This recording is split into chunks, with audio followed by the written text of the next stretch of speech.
This is the United States Energy Association Power Sector Podcast. I'm Herman K. Trabish. I've covered the power sector since 2006, and I currently report for Utility Dive.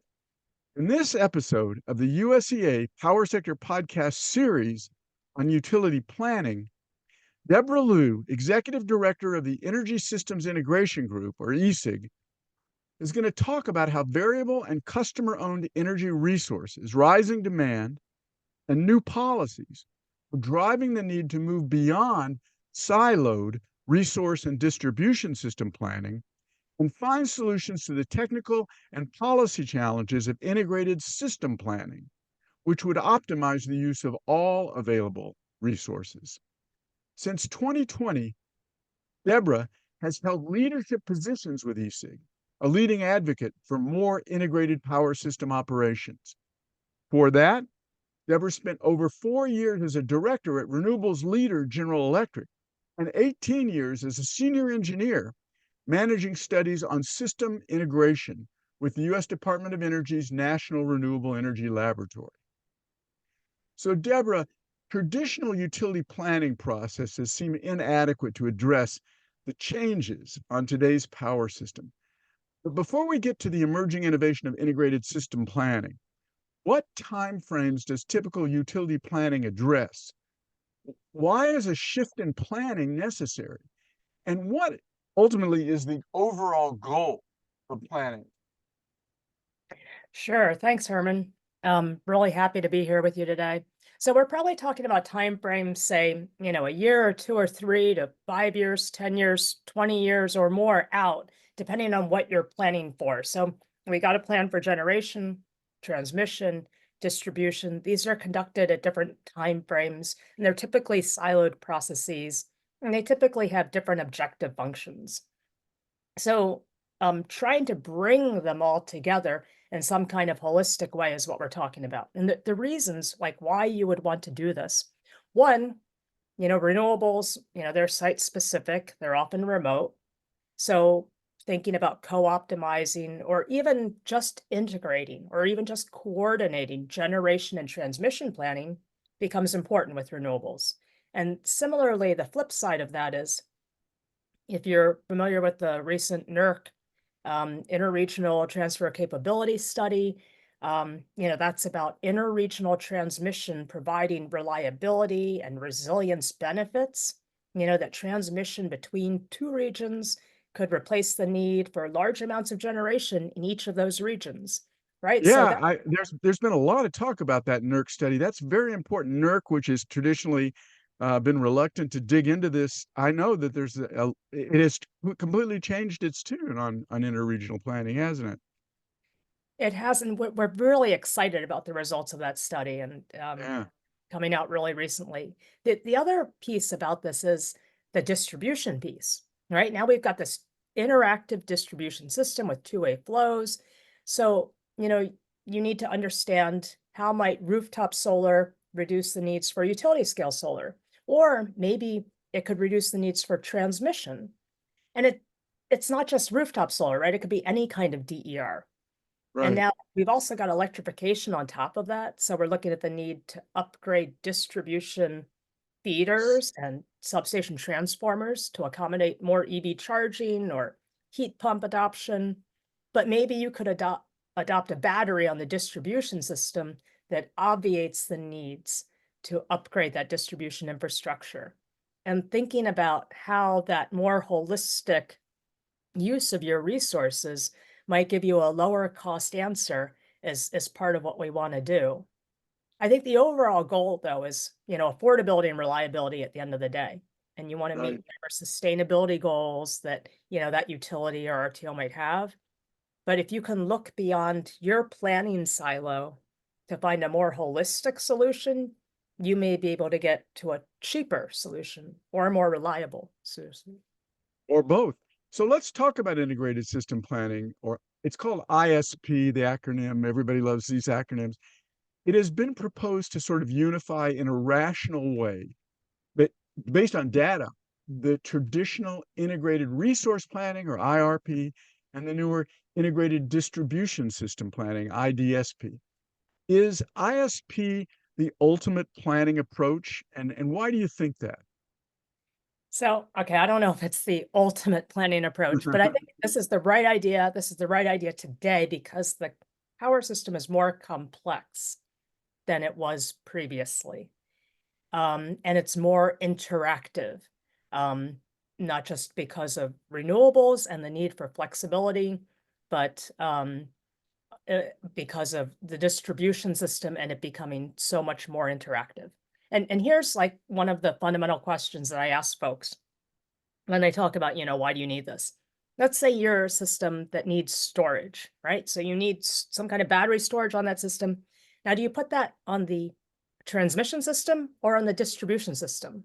Right? Today, we don't have tools to figure out how to answer that question. We don't necessarily have good ways of answering that question.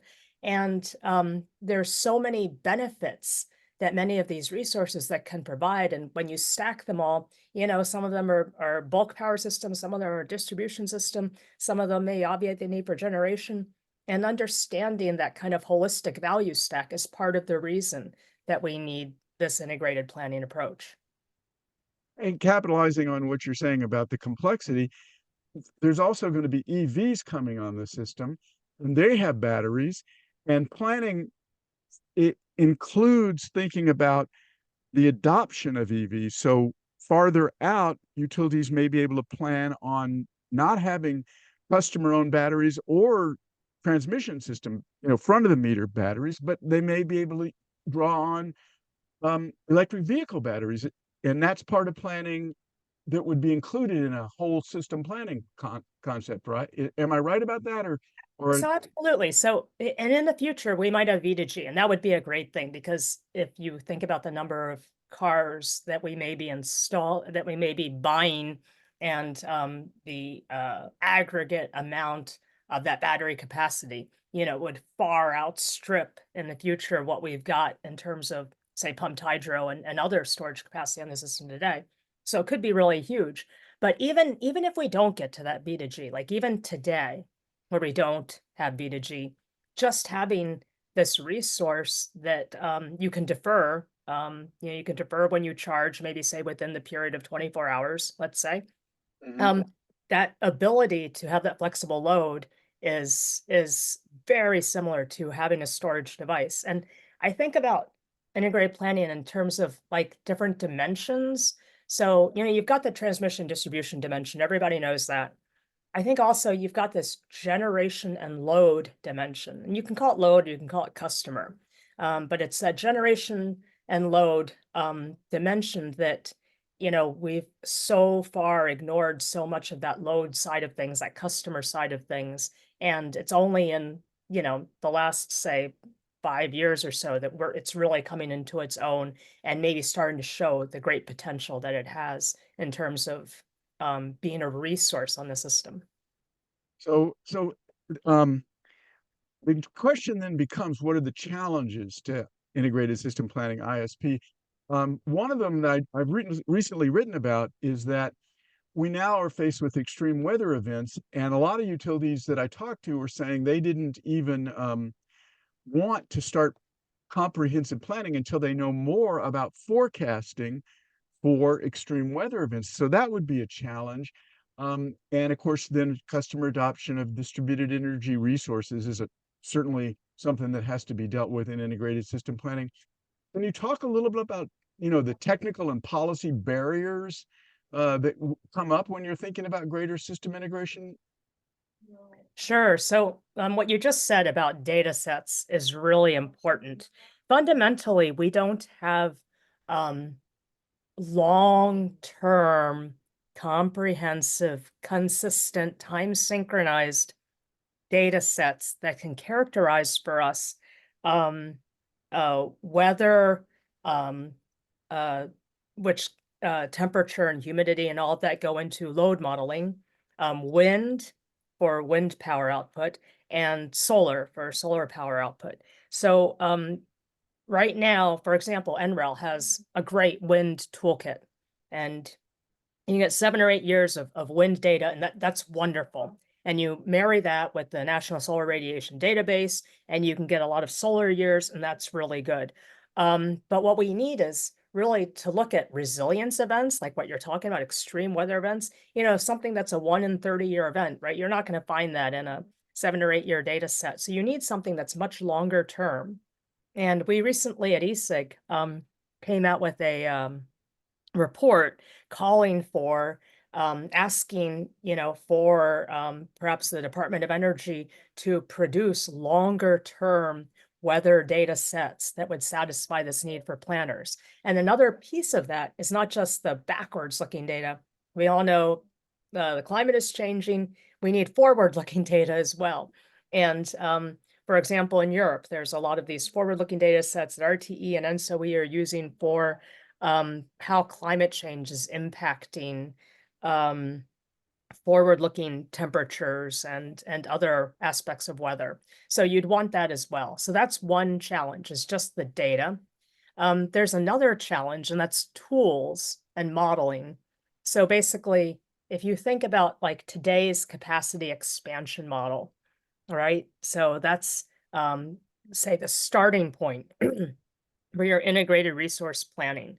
And it's basically looking at supply curves of different types of resources and what they cost, plus storage, and looking at generation as the solution. So it's not getting you at distributed energy resources, say demand response. It's not getting you at say the fact that these people are electrifying and now I've got to upgrade the distribution system, right? Our bulk power system models don't even talk about the costs of the distribution system. So there's a whole piece of costs that, while each one may be a small cost, when you aggregate it over all the distribution feeders that you've got in your system, these costs can become very large. So that's a whole other piece, is just improving today's tools and models to handle integrated planning. I think another challenge is just within each organization, you've got these silos, right? So the silos don't necessarily talk to each other extremely well. And you've also got different regulatory processes. So even if you're a utility that's trying to marry these pieces, like they're trying to in Hawaiian Electric or Salt River Project or some, their utility, you still may have silos in your regulatory process as to when your resource plan or your transmission plan is due that may not align and may cause you as a utility to do your planning, piecemeal. Interesting. Well, so there's a lot of work to do. And the last question as we finish up here is, what are the concrete steps to do that work? What can utilities, or their regulators, their engineers, their planners take? What steps can they take to overcome these challenges to get to the benefits of a more integrated power system? What would you recommend now and later?